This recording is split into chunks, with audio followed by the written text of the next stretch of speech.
I'm Giacomo Andreoletti. I'm from Italy, where I studied philosophy, and I'm here at SAS to teach in the core course and philosophy classes.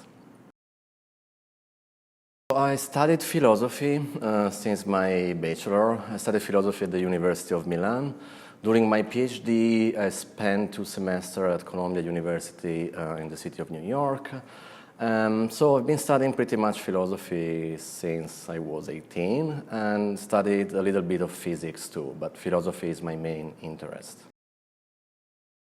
Well, I think that many choices or events that shape heavily our lives are often the results of fortuities or coincidence. And that was the case with my coming to Tyumen. Basically what happened is that a friend of mine sent me the job call, and I was like, checked it out, and I was like, wow, this is interesting. Well, Siberia must be interesting. SAS as a new institution must be really interesting. And so I just thought, why not? And then, I applied, and I came here. Yeah, it's been tough at the beginning, I have to admit, especially because I came here and it was February, so the coldest month possibly. But I got used to it, I like it now. I would say mostly because of the people you can find here. People in general are really friendly, supportive, and welcoming. I think that one of the most important values of SAS is diversity. That is, we have different professors coming from different countries with different approaches to teaching.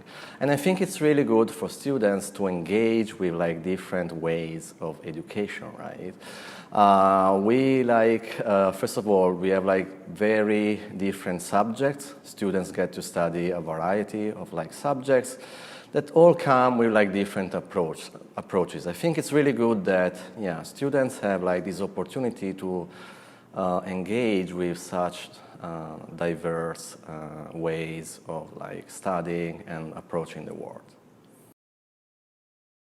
So I come from Italy, possibly the country where we have the best food all over the world. And also I'm vegetarian. I don't eat meat nor fish. And so I've been struggling a little bit with finding good meals here. But I have to say that after a while I found my ways. I found an incredible veggie restaurant and a veggie shop too.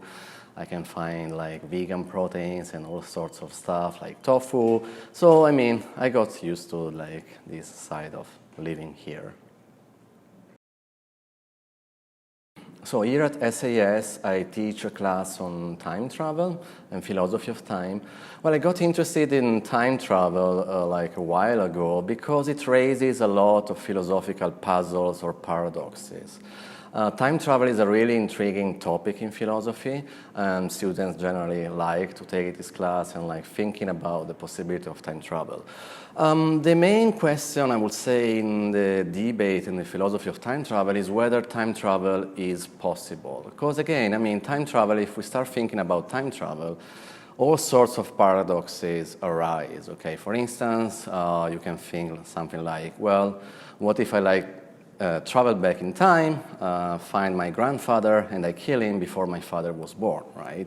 Well, in such case, I travel back in time, but then I kill my grandfather.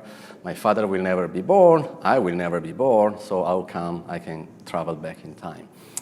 So this is just an example of the paradoxes we've been discussing in our class with my students, and there are different ways to solve these paradoxes.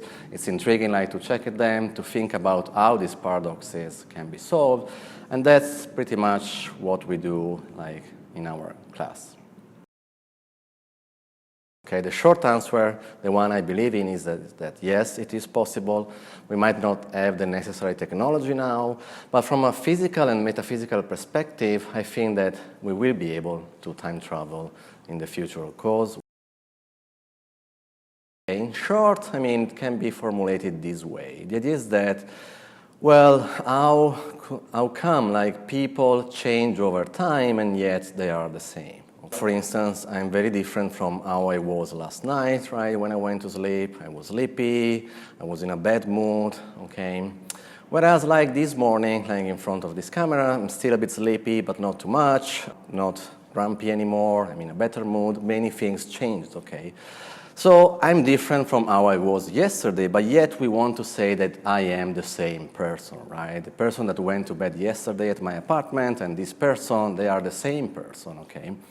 This is a kind of tricky old problem, right? Because, I mean, prima facie, it might seem like really easy to answer, but it turns out to be the case that this is a problem which is really difficult to answer coherently. There are various ways in philosophy to answer it. It's really nice, it's really intriguing to look at these ways, how they work, how they attempt to solve the problem. But again, it turns out to be a really difficult question to answer.